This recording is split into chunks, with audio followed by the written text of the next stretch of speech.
I know I can't leave the house because if I do, I guess I'll explode like a tree. Formatting's a mess. We just did a 30-minute sprint. Wow. Wait, Alex, look at my hair. Ah. Okay, I'm sorry. It looks like I'm doing something bad. We are so deeply sorry to have questioned your singular and delicate genius. It's just that this is a kind of an adjustment for us, because we've all been raised in the American system of government.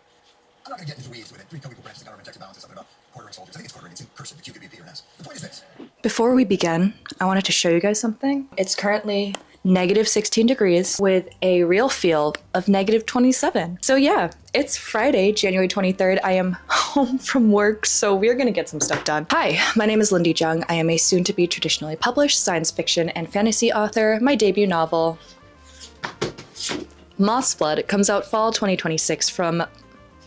I have to stop saying it like that, hold on. My debut novel, MOTHSBLOOD, comes out this October from Bloomsbury in the US and Del Rey in the UK. And welcome, or welcome back. So this vlog has a lot of ground to cover. Originally, I was going to just go full raccoon mode for the next 3 days, be in a hoodie and no makeup and no jewelry and no nothing. Well, clothes, but just not bother to look nice. And then, of course, if you've seen the title, you know what's coming. I had to look nice for that part. So here I am, looking my very, very MOTHSBLOOD gothic-y best, because I am here to present to you guys not one, but 2 of MOTHSBLOOD's official covers. Whew, this is, if you can't tell, a really big moment for me. We have been working on these covers, perfecting them, going back and forth on them, probably to like an insane degree, but you know, I have to use my unfinished art minor for something. They are just perfect. I could not love them more, and I am so excited to finally share them with you guys. When I tell you that publishing secrets are secrets that you have to keep for months and months and months, and I do love having secrets, I've said this before, but it can get a little bit frustrating sometimes. Here we are, finally months down the line, and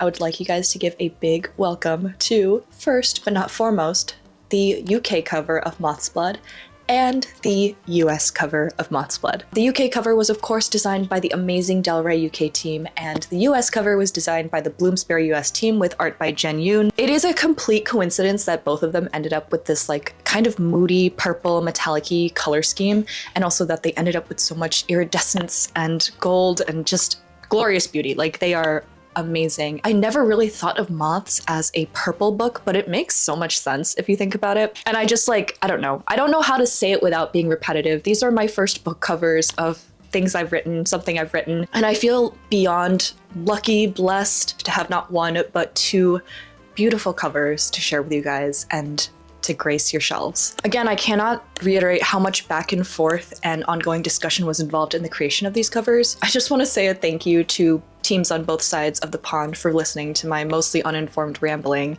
and vibes-based notes.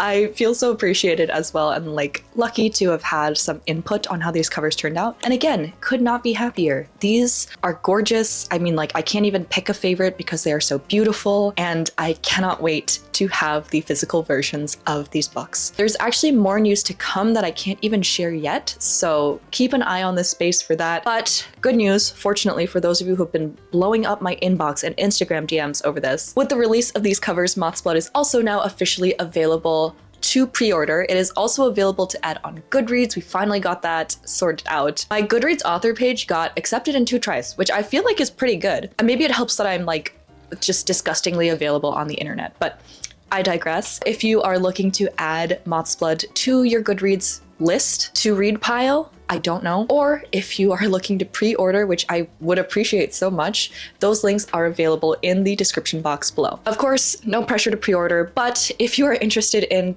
reading the book, buying the book, if you know that you're going to get the book, a pre-order is always helpful to authors because those sales numbers count toward the first week of sales, and that helps boost visibility and get us onto lists and stuff. Not that that matters, like any interest in purchasing the book is good enough for me, but if you were going to buy the book anyway, definitely encourage you to pre-order. No promises yet, but I am also very interested in doing something for people who pre-order, so hold on to your receipts as well. So if you are just here for the cover reveal, you are welcome to leave, I guess. The rest of this video is going to be a vlog because it has been a minute since I've actually vlogged anything. If I'm being so honest, I was kind of in a weird state toward the tail end of December, I went home to California, and that always kind of brings up a lot of feelings for me. And then coming back to Wisconsin and going back to work, I just had to like adjust to work life all over again. So the vlog that I filmed while out in California unfortunately is getting scrapped. The vlog that I filmed before I even left for California is getting scrapped. I'm just not feeling those videos. But we're here now. More specifically, we are here because I desperately need to finish Crypts, which is an adult gothic fantasy about a vengeful death priestess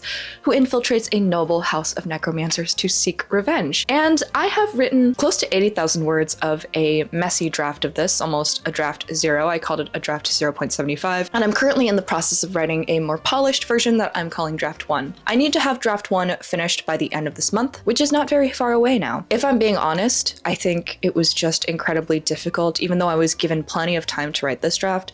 Getting into the headspace to write with a brand new full-time job was a lot. However, it is crunch time. I'm obsessed with making deadlines. I don't want to ask for an extension unless I absolutely have to. I probably should have asked earlier anyway, so we're committed. We're committing. We're gonna get this draft done. It feels like the workload is possible, maybe because I'm delusional, but mostly because like so much of the book is written already, albeit in a lesser form. So I still have faith in myself. I recently finished Act 2.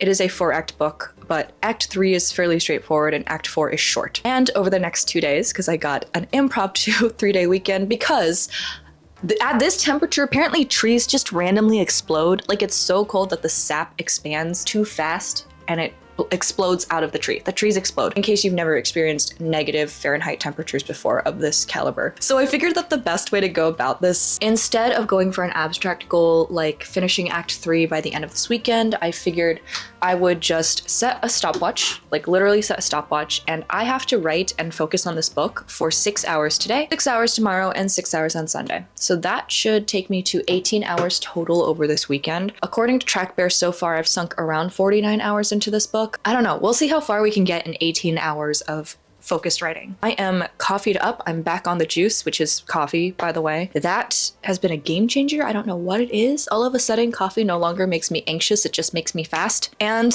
you know what? This Friday off was a blessing, so I'm not going to look a gift horse in the mouth. I know I can't leave the house because if I do, I guess I'll explode like a tree, but we're just gonna stay seated here. I'm gonna put on a hoodie, get comfortable, and start writing, I guess. Currently finishing up one of the first chapters in Act 3. We'll see how far I can get by lunchtime. Okay? That's all for right now. I'm going to go ahead and get started. Bye.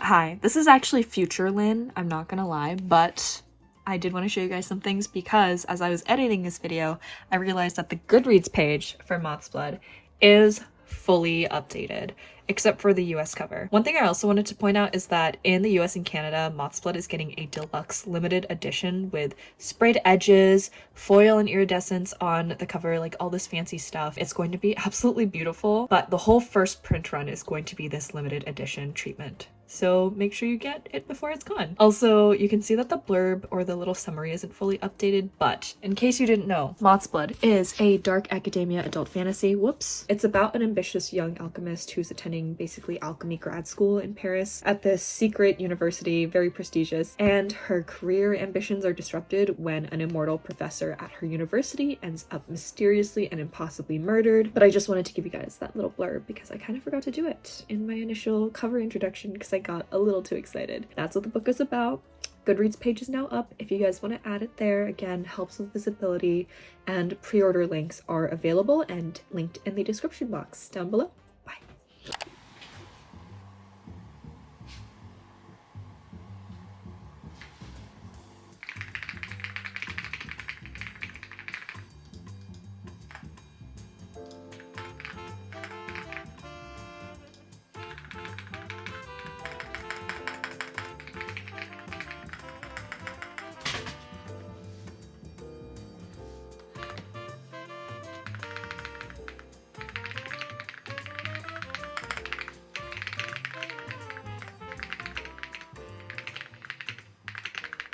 I feel like this interlude,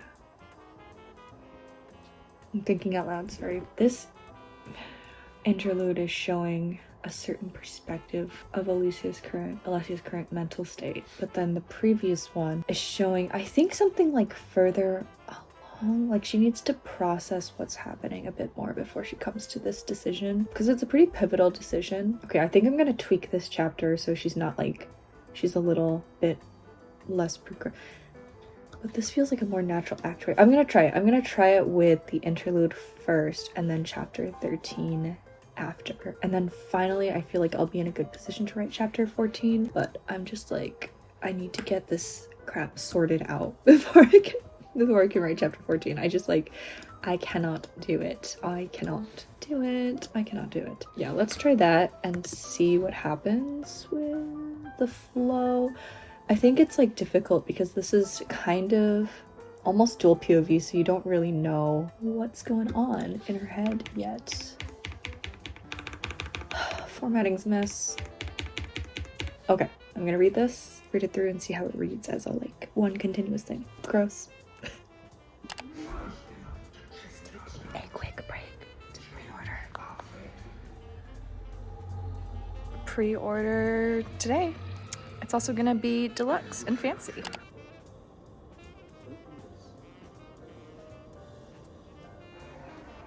We just did a 30-minute sprint. Wow. Wait, Alex, look at my hair.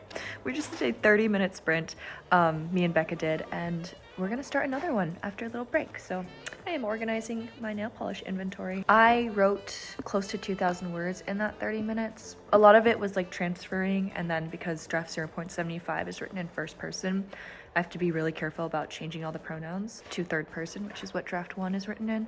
But it's going pretty well. I think I'm going to finish up chapter 14 in this next sprint here, and I did figure out that chapter 13 should happen before the interlude. So this is like the official start of Act 3. Becca just texted, let's go.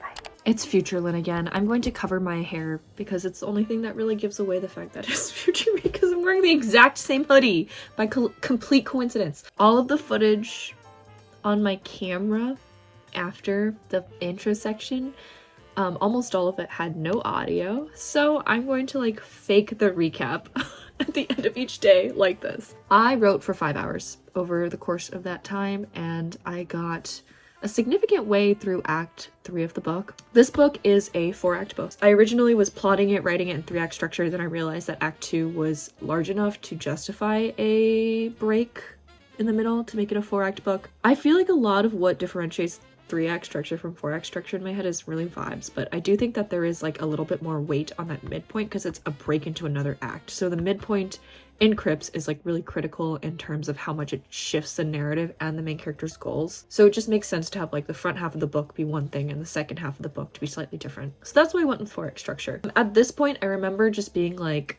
kind of chillin'. I didn't really feel the pressure of the deadline yet, although I should have. I'm saying this as my future self who has finished and turned in the book. I probably could have stretched and gone for the actual 6 hours, but I finished enough of it that I really didn't see any point in pushing it and stretching it out anymore. So I gave up, and then I went and enjoyed the rest of my evening. And now we are going to go into day 2, which was Saturday. Brand new day, fresh writing agenda. Let's go for it. Bye. This is who woke me up at 5 a.m. to eat. Is your breakfast time 5 a.m.? No? Okay. Okay. Well, yep, that's what my morning was. I need coffee. Bye, Lou. I gotta work. Mommy's gotta work.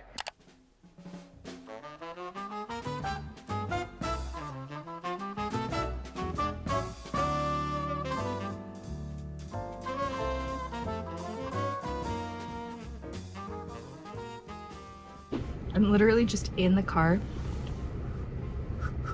Even in the car. My breath is fogging. It looks like I'm doing something bad. I'm bundled up though, so I'm not feeling it, but it is cold. I don't know if you guys can see it. It's very entertaining to me. So we're gonna take the trash out. I just did another like hour or so I'm 2 hours down for the day. It's about 12. I'm probably gonna go for another hour once we get back and then take a break. I finished chapter 17 while sprinting with Becca and Cody, and I'm about halfway through chapter 18. So I feel like finishing chapter 18 is a really good place to just take a pause, a breather, and of course that lines up nicely with halfway through the 6-hour challenge. And yeah, we'll kind of see how it goes from there. Also, I'm just not feeling my nail color right now, so I'm gonna take it off at some point and switch it out. Okay, bye. Why do you look like that? Ah! Okay, I'm sorry. Yes, honey. Can I help you? All right, you're gonna help me out today, huh? Good morning, my beautiful princess. Hi, sniff, sniff. Yes, yes, yes. Oh, hello, hello.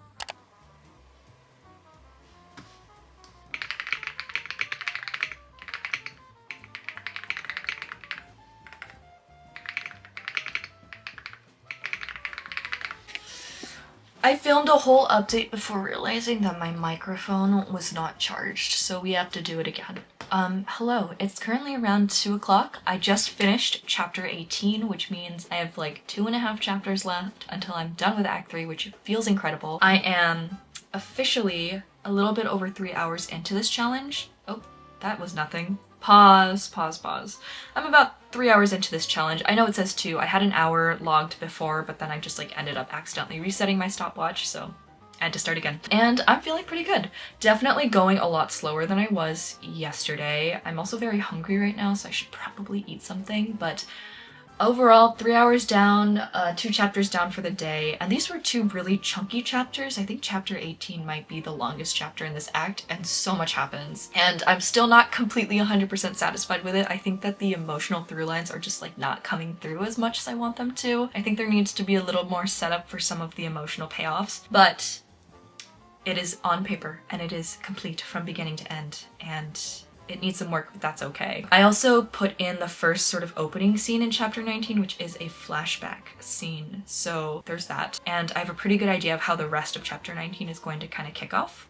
Haven't written it yet, but I will after my little break, and everything's going okay. It's definitely hard. Like every time I do one of these challenges that's time-based or word count-based or just basically me pushing myself to produce as much as possible in a very short amount of time, I can feel my brain not working as well. Like my creative juices dry out super quickly during these, which is to be expected, but sometimes you just gotta do what you gotta do. I'm a week out from my deadline. I am out of options because I procrastinated, and that is bad. I think it's also helpful just knowing that like I will be able to revise this book quite a bit. I have plenty of time to revise it after the initial turn-in, and honestly after I turn it in I'm probably going to just not even wait for feedback and start doing a revision pass on my own, or at least like collating notes so that I can combine those with whatever notes I get from editorial, so that the first revision is like very thorough and robust, because that's how I like to do my revisions. But again, structurally I think this book is doing its job. The repeated like rewriting and restructuring and re-outlining has helped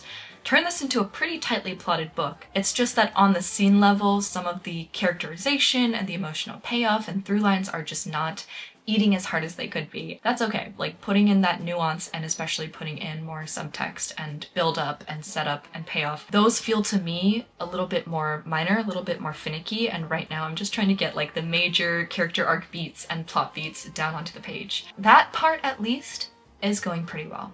Could this be more refined? Absolutely. But again, running out of time, running out of options, we are just trying to get this onto the page in a decent way. So yeah, I'm gonna take a little bit of a break because I'm halfway through my requirements for the day. I think probably only like 20-30 minutes of break, and then we're gonna jump right back into it, because at the very least I would like to do another hour of work. Don't know if I have it in me, but if I could get through like a good chunk of chapter 19, I think I'll be in a good place for tomorrow. I find it so daunting when I have to like start a new chapter on a new day, if that makes sense. Like if I had to just start writing chapter 19 tomorrow, I think I would like freak out and not know how to do it. I like to start in the middle of a chapter for my writing sessions, and that is very weird, but you know what? I'm just a weird person. Kind of getting the sense that I'm not going to finish Act 3 today, just in terms of like energy levels. I think that's okay. I think, you know, if I throw in the towel a little early, I've still accomplished a lot.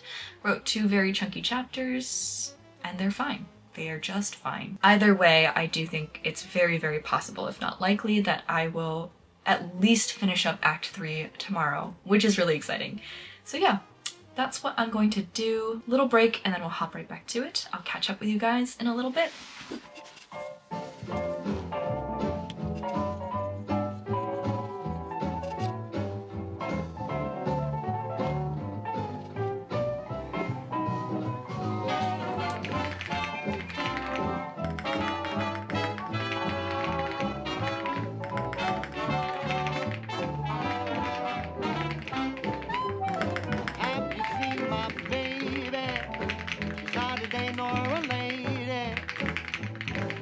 in the way she walks, the way she talks, or the way she loves me. Just look at me, I'm like a monkey in a coconut tree.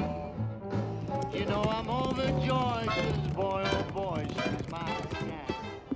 This is the part where I tell you that the outro clip, the entire outro for the whole video, also lost the battle to the war of my microphone versus me in this particular video. But I'm here now, future Lynn, and I'm here to do a wrap-up slash outro of a video that I filmed like 2 weeks ago and I barely remember because I've been in the deadline haze for so long. We're gonna try. I'm gonna look at my stats. This is why we record our statistics. This is kind of weird looking. And according to my track bear, for the entire weekend, which was 3 days, mind you, Friday, Saturday, Sunday, I wrote 5 hours on Friday, 4 hours on Saturday, and 2 hours on Sunday, which brings us to a grand total of 11 hours. And this was all like me starting and stopping the stopwatch. The only hours I counted were the ones where I was entirely focused on writing. Obviously, I fell a little bit short of my 18-hour goal. I didn't hit 6 hours of writing any of the days that I wrote this particular weekend. The weekend after is a slightly different story. And the reason that I cut Sunday off after 2 hours was because I really was like at my limit. I could not do it anymore. I mean, after spending 9 hours writing already, the previous 2 days, my brain was basically egg salad. I cut it off after finishing Act 3 of this 4-act novel. Act 3 was really interesting. I would say that Act 3 of Crips is probably, it's not quite the most action-packed act. That distinguishment would definitely go to Act 4, but there's a lot of intensity, there's a lot of build-up. I feel like so many things are coming to a head in terms of the main character's kind of romance arc and the secrets being revealed and her uncovering more of her past. Like, there's a lot going on. As of right now, I still don't feel as if I've balanced all of those elements in an efficient and interesting way. But again, a lot of nuance and subtlety and subtext I've found. This is now the 4th book I've written. All of that kind of comes forward and really solidifies and strengthens with revisions for me. I just cannot write those things right off the bat. I need to have the bones first. I will say that I have a much more forgiving view on the work that I produced during this weekend now that I'm a little bit out versus when I initially filmed the outro for this and when I was kind of fresh out of it. I remember feeling just like really frustrated with myself for not having like sustain. I get these bursts of energy, creative or otherwise, and I feel like I go rapid fire for a little bit and then I just can't maintain it. And that really was my problem this particular weekend. But you know, I finished an entire act of the book. I added tons of words to my novel. I got that little bit closer to the finish line of draft 1. And overall, it was a really successful 3-day weekend. And I was really happy with the end result. The first draft is always such an incredibly difficult, painful process. If you're going through a first draft right now or you have before, you know how it is. Trying to come up with the first final form of a novel feels like such an undertaking, and it isn't until you finish it and you're done with it and you've kind of come out the other side that you really recognize that it's okay to have a messy first draft. You can tell yourself that as much as you want as you're in the process of drafting, but I don't think it actually clicks until you're done and you've hit the end. At this point in the timeline, I had not yet finished the first draft of Crips. There was still 1 act left to go, and that was going to be next weekend's problem. I guess that pretty much wraps up this video. I do think that timing myself with a stopwatch and measuring my progress in that way and doing time sprints with all of my friends like Becca and Cody were kind enough to hop on sprints with me. I think there was someone else, but that might have been the week after. Honestly, I don't remember. Shut up. But in general, I do know and recognize that timekeeping, even for first drafting, is a more effective and efficient way to measure my own progress as opposed to word counts, because those fluctuate so much. I cannot tell you the number of times I've like typed in my starting word count in Discord Sprinto and it ended up with a negative word count, even though I was making progress in the book objectively, because I would cut so many words and sentences and paragraphs. While drafting, mind you, it would turn out to be negative. And that never felt good. But I think tracking time is just a much more encouraging way to keep track of your progress. Do I think these challenges are healthy? No, but also my procrastination was not healthy either. And I had to do what I had to do. We got through it. We finished Act 3. Next week, we're going to do Act 4. It's all coming together. And you know how the story ends already. So without further ado, I'm going to leave it at that. Please be sure to add Moth's Blood on Goodreads or Storygraph, wherever you use to track books, or go ahead and pre-order it. Again, pre-orders are incredibly helpful for debut authors, especially because they count toward that critical first week of sales, which could really give us a boost maybe even enough of a boost to end up listing somewhere. So if you're interested in the book, you know you want it, go ahead and pre-order it. Get yourself a fancy deluxe limited edition or whatever you're feeling like. All those links are in the description box. If you like this video, you know what to do. If you're interested in watching more videos about my publishing and writing journey, then go ahead and click subscribe. I post vlogs and other sit-down talky type videos every other week at this point. My upload schedule has become kind of hectic because I also have a day job on top of all this stuff, which more and more every day I'm realizing is an insane thing to do. But I am committed to continuously uploading videos on this platform. I really enjoy making videos and chatting with you guys, and I think the lead up to the publication of my debut novel is going to be really interesting to document for a number of reasons. If you are also nosy and want to see what an author's life is like, subscribe. Okay. That's it for now. I'm going to leave it at that. Thank you so much for watching this video. I love and appreciate you guys so much, and I will see you next time.